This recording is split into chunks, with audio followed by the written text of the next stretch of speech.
Now, if you're having trouble getting all the way down into your squat, no problem, because today I'm going to share a few things with you that are going to help you with your range of motion and make it easier for you to get in and out of this squat position.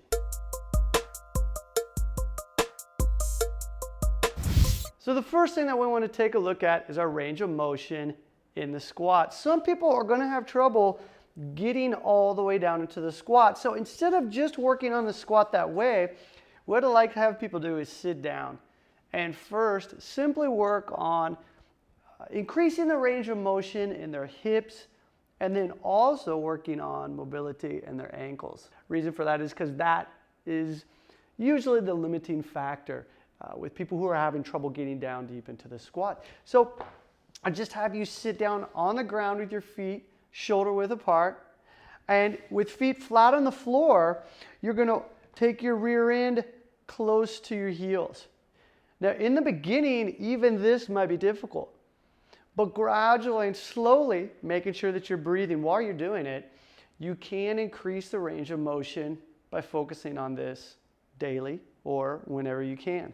Now, as this becomes easier for you, you can then take your hands closer to your heels and work on pushing your butt as far through your heels as possible. So once you get this range of motion, you can move on to the next exercise, which is to walk yourself up into the squat.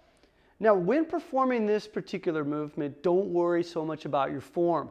In other words, if your back is rounded or your back is straight, or maybe you can't even get this far into it, that's perfectly fine. All you're trying to do is work at a level that's good for you and not rush it. That's the most important thing, is to go at your own pace. So walk in and out of this and gradually get to the point where you can actually go into the squat. Now, as I mentioned earlier, you might have your back rounded, or maybe your squat is still here. That's perfectly fine. We're slowly working on simply getting ourselves up into a lower squat position, gradually being able to go into this position. After that, once you are comfortable and getting into this position by working on bringing your butt closer to your heels, using your hands to help pop you up into the squat, you can start working in this position and going even further into this position by shifting side to side. Keep your heels on the ground, so don't pull your heels up like this. Keep them down on the ground. Don't worry too much about your back, if it's rounded or not, but simply being in this position and going from side to side, also forward and backward. Remember, keep your heels on the ground. This is going to help with ankle flexibility. It's going to help with your hip flexors and getting your body used to being in this squatting position. Now, if you need to, feel free. You can use your fingers on the ground. And all we're trying to do really is just slowly, gradually get our body used to this position, therefore increasing the range of motion, getting us deeper into the squat. Quickly, let's talk about foot placement. Some issues that we see, that I see a lot with people, is when they're squatting. If you're doing a body weight squat, really the feet don't have to be absolutely perfect. The reason for this is I would like to be able to get into any position of my squat in and out of that. If I only think that I need to keep my feet in one particular position all the time, then I'm limiting myself. However, in the very beginning, working on the very basic body weight squat, try not to open your feet out too much. We're not working on the sumo squat. If your feet about shoulder width apart, having them slightly turn out is just okay. So this is the basic squat position that we're working on. Once you can get into this position, from here, we want to focus on sitting back as much as possible. Now, you really feel this in the front of your legs and the shins, so gradually work on it. And if you feel that you're going to fall back, just place your hand back there for support, but gradually work on taking this rounded back position and making it straight. Next, I'm going to show you how you can do this even easier by using a door frame. All right, now that we've got our range of motion down and we can get into our full squat, we can now start working on our posture. Sometimes what will happen is when you're trying to work on your posture and get the right position down, if you don't have that range of motion yet, then you can fall back out of your squat. So what I like to do is actually you can use a door frame. In this case, I've got a wall that I can place my fingers on that will support me and will allow me to sit back so that I can focus on getting into the proper position for my squat.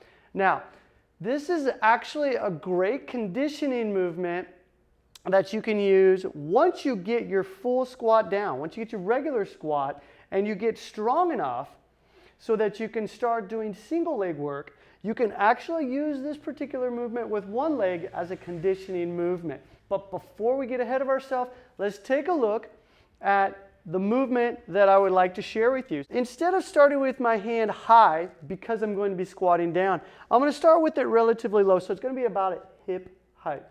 From here, I'm going to place my feet shoulder width apart, and I'm using my left arm because I'm facing this way. So basically, my left leg is closest to the wall, so I'm using my left hand. Makes sense, right?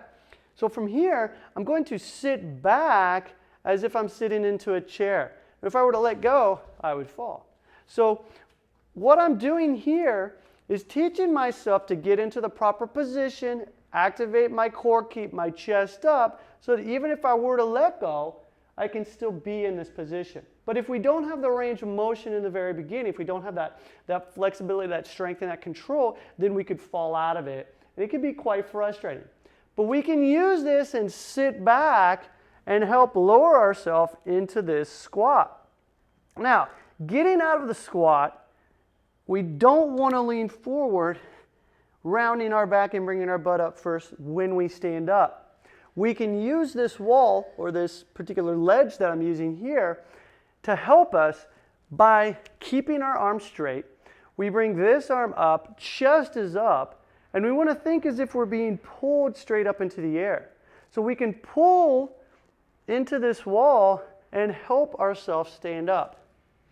This is a great way to get the proper feel for what has to happen for a correct squat when we go in and out of it, so that we don't do this when we go into our squat. We want to have a nice straight back, down, and right back up.